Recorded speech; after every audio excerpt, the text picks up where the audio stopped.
majburiy matematika 2-savolda aytyaptiki, amallarni bajaring deyapti. Xo'p, bularni bajarishimiz uchun -16 plus 4 ko'paytirish demak -3 bo'lar ekan. Plus -2 ko'paytirish -15 plus 20. Demak, ikkita plus minus sonlarni qo'shib ayirishimiz uchun kattasidan kichkinasi ayriladi va kattasini ishorasi yoziladi.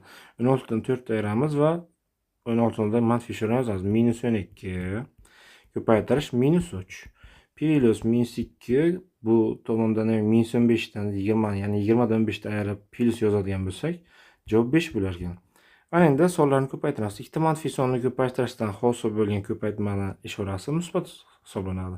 12 ko'paytirsam +36 chiqadi va bitta musbat va bitta manfiy sonlarni ko'paytmasidan hosil bo'lgan sonning ishorasi manfiy hisoblanadi. Ya'ni 5 kere 2 10, -10 hisoblanadi.